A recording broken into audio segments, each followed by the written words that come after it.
things that I think might add to what's already been stated, all of which I pretty much agree with. The first thing, notwithstanding the need to publish and research and make sure that you're making that commitment, because you're right, that's ultimately what the academy, when it comes down, push comes to shove, that's what will make the difference.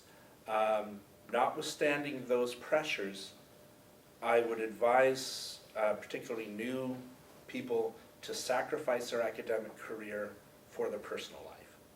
Make that choice. When I started university in 1980, apparently before these guys were born, I asked my first English prof, Richard Davies, what does it take to be an English professor, and what's the divorce rate amongst professors? I was interested in those two questions. And there have been a number of, I made sure when my kids were young, I was out of the university at 2:30. Well, that raised a few eyebrows now and again, but I watched them get off the bus every day. And especially now that they're teenagers, I'm very happy to have had those moments when they were coming home from school in terms of helping them navigate what they're doing in high school and early university. So, but that is not that's counterintuitive to everything your workplace is going to tell you. But it's still a really good decision to make if you're able to. You can't always make that choice, but when it comes right down to it, you can do this for the university, or you could do this for your family. Do it for your family. It's the only thing that's really going to pay off. Beyond those, in terms of teaching, trust your students as much as possible with the biggest part of your courses you can hand off to them. So if you can facilitate active learning into your classes, whether it's debates or seminars or group projects, whatever you care most about and wish you could say yourself most clearly so you're sure they get it, give those parts of the course to your students. Because if they are involved in the learning process through some active learning project, they'll get the core ideas you want them to have, and they'll have learned them most deeply. So integrate the active learning and hand the big parts you care about off to somebody else. And again, it's a little counterintuitive because I'm a control freak. I really do want to have control over those big ideas that I want delivered, but I think it works better if they find them themselves. The third idea would be steal a new teaching idea every year. Every term's too much. You won't be able to do this every term, but in a calendar year, steal somebody else's good idea about what's working in the classroom. And that may mean, I do have that as a conscious rule. Every year I'm looking for something to do differently, which means I have to be talking to my colleagues. What are you doing in your classroom? What's working? What have you tried? What hasn't been working?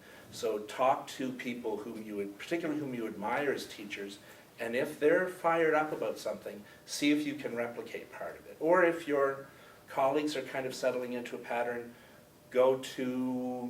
tap into your teaching learning center on the university if you have one. Go to a teaching learning conference. Go to a presentation that maybe your teaching learning center has promoted. See if you can adopt something. I'm really shameless about that. I really do. Most of the favorite things I do in class, I didn't come up with, I stole them. And then modified them, but whether it was debates or critical reading responses or team formations or any of those things, I got one from James Noble and one from Brett McClellan, and I know who I got them from, but just always wanting to do something different has been quite helpful. And fourth, it's really surprised me to discover that universities are much more flexible. I mean, especially in the early stage, it feels like they're a monolith that you have to fit yourself into.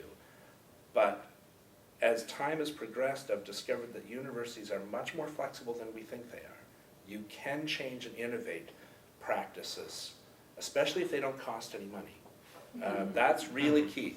But if you see something that's not working, or something that you really think would help the university run better, and the processes are actually not as difficult as it would seem. So you can walk through, if your department doesn't have teaching awards that you think really recognize the best teaching around, you can create them and find ways to institute them students are coming through unprepared and you need a better first-year experience program, you can get people together and institute new practices. It takes a while. This is not early career stuff.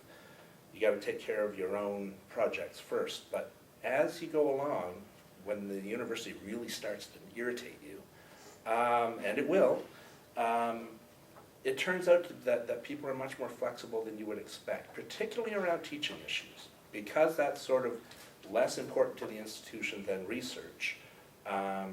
If you can foster new teaching practices, they'll be fairly willing to let you, try something out, so long as you can get some enthusiastic people to join you in the way. So those would be